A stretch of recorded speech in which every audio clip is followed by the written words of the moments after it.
सो hi everyone, कैसे हैं आप सब। अगर आप लोगों ने रिसेंटली अपना CA inter May 24 exam clear कर लिया है तो ये वीडियो आपके लिए बहुत बेनिफिशियल होने वाली है। टोटल 8 ऐसे मेजर पॉइंट्स टू रिमेंबर हैं जिसका आपको बहुत ज़्यादा ध्यान रखना है in your upcoming CA final journey. So starting with the first point, it is planning.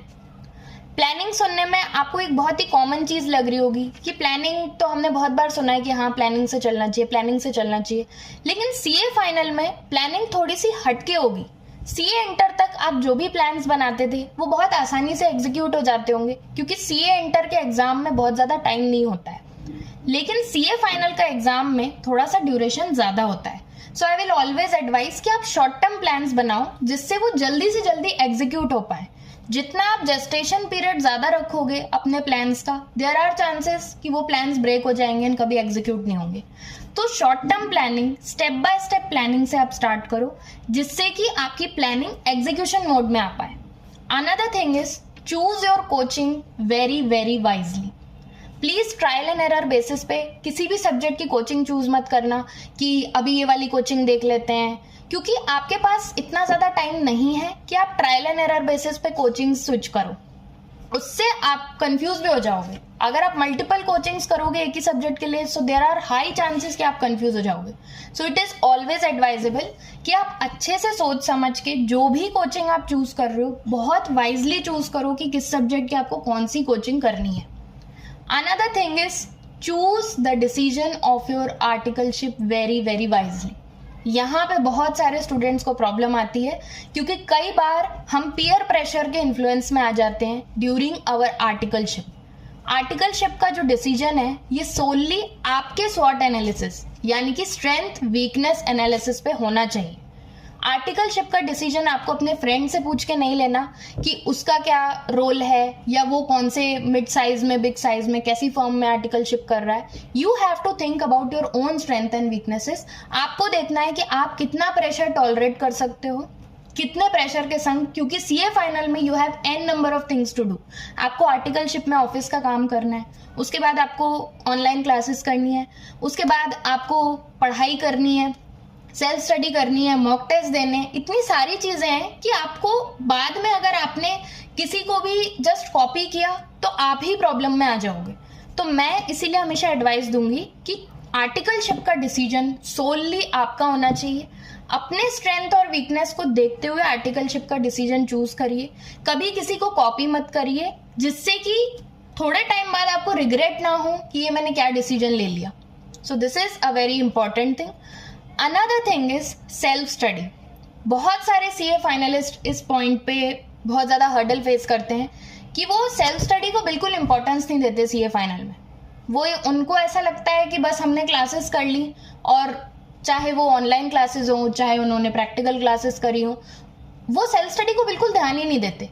बल्कि ऐसा नहीं है, किसी भी एग्जाम को क्लियर करने के लिए सेल्फ स्टडी का रोल बहुत ज़्यादा मेजर होता है, कोचिंग आपकी कितनी भी अच्छी क्यों ना हो।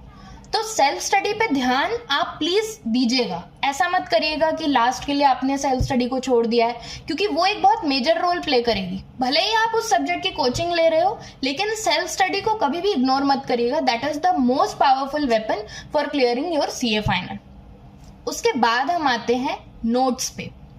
अब आप बोलोगे नोट्स तो हमको कोचिंग में बनवा दिए जाते हैं। हाँ बिल्कुल, आपको नोट्स कोचिंग में बनवा दिए जाते हैं, लेकिन आपका सीए फाइनल का पेपर 1 महीने बाद या 2 महीने बाद नहीं है। आपका सीए फाइनल का पेपर अभी बहुत टाइम बाद है। तो इट इज़ वेरी नेसेसरी कि जब आप उन नोट्स को खोलो, जब भी आप कोई कॉन्सेप्ट वापस से थोड़े टाइम बाद रिवाइज करो, तो आपको क्लिक होना चाहिए कि उस कॉन्सेप्ट में था क्या। वो तभी क्लिक होगा जब आप अपनी लैंग्वेज में उसको साइड में लिखोगे। कोई ट्रिकी कॉन्सेप्ट है तो उसको अपनी लैंग्वेज में लिखना बहुत ज़रूरी है। ऐसा नहीं कि जितना कोचिंग में नोट्स बन गया उतना कंप्लीट हो गया। आपको अपने हिसाब से देखना है कि क्या ये चीज़ थोड़े टाइम बाद अगर मैं अपना रजिस्टर खोलूंगा या खोलूंगी तो क्या मैं ये रिकॉल कर पाऊंगी कि इसमें लिखा क्या था। तो उसको अपनी लैंग्वेज में चेंज करना, उन नोट्स को, वो बहुत ज़रूरी है। इसका आप ज़रूर ध्यान दीजिएगा। इसका हम लोग ध्यान, मोस्टली स्टूडेंट्स ध्यान नहीं देते हैं, एंड बाद में उन्हें पूरी प्रिपरेशन अपनी स्क्रैच से करनी पड़ती है या अपने लेक्चर्स जो हैं वो रिवाइज वापस से रिवाइंड करने पड़ते हैं। तो इतना टाइम वेस्ट हो, इससे अच्छा आप पहली बार में बिल्कुल स्मार्ट वर्क करिए। Another point is change your hard work into smart work. जो लास्ट पॉइंट मैंने आपको बताया था ये उसी से इंटरकनेक्टेड है। स्मार्ट वर्क हार्ड वर्क से ही आता है। Short points, highlighted points, bullet points, इन सब चीज़ों का आपको सीए फाइनल में बहुत ज़्यादा यूज़ आने वाला है, क्योंकि यहाँ पे बहुत हैवी सिलेबस होता है। तो इट इज़ वेरी नेसेसरी कि जब आप पहली बार पढ़ रहे हो, सपोज पहली बार आपको पढ़ने में इतना टाइम लग रहा है 100, तो नेक्स्ट टाइम पढ़ने में 50 लगना चाहिए, 50% रिड्यूस हो जाना चाहिए, और वो स्मार्ट वर्क से आएगा। And smart work originates from hard work. जब आप पहली बार किसी चीज को पढ़ो तो उसको इस तरीके से कंसाइज फॉर्म में चेंज कर लो कि नेक्स्ट टाइम उसमें 50% कम टाइम लगे, क्योंकि सीए फाइनल में आपको बहुत ज्यादा टाइम नहीं लगने वाला है। तो इस चीज का आप ध्यान रखना। तो स्मार्ट वर्क का अब आपको ध्यान रखना है। And the last thing is your mindset. आपको अपने माइंडसेट को थोड़ा चेंज करना पड़ेगा। आपको अपने माइंडसेट को फ्लेक्सिबल बनाना होगा। बहुत तरीके के चेंजेस आएंगे जो आपके माइंडसेट में होंगे। वो आपको देखना पड़ेगा कि आप पीयर प्रेशर के इन्फ्लुएंस में बहुत ज़्यादा मत आओ। थोड़ा सा अगर आपको टाइम कम मिल रहा है पढ़ने का, थोड़ा सा अगर आप स्ट्रेस में आ रहे हो, थोड़ा सा बोर्डम हो रहा है, तो उसको आप डील कर सको। तो माइंडसेट में आपको थोड़ा सा चेंज होना पड़ेगा। You are going to become a chartered accountant, तो उस हिसाब से आपको अपना माइंडसेट चेंज करना पड़ेगा।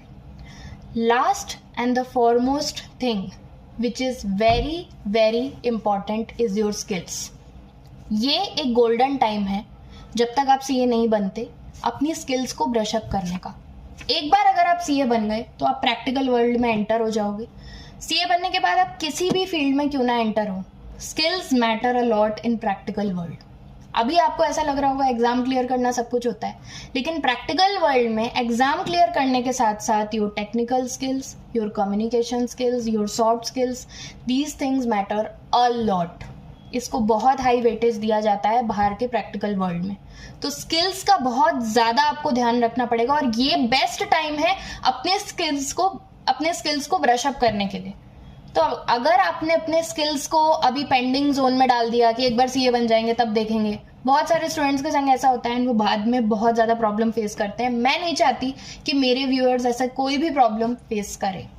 तो आप अपनी स्किल्स पे बहुत ज़्यादा ध्यान दीजिए। ये बेस्ट टाइम है अपनी, जो भी आपको ऐसा लगता है कि जिस भी स्किल्स में आपको इम्प्रूव करने की ज़रूरत है उसको इम्प्रूव कर लीजिए, जिससे कि जब आप सीए बने और प्रैक्टिकल वर्ल्ड में आए तो आपको किसी भी तरीके की प्रॉब्लम फेस करनी ना पड़े। So that was all from my side. I hope ये वीडियो आपको अच्छी लगी होगी। Thank you so much.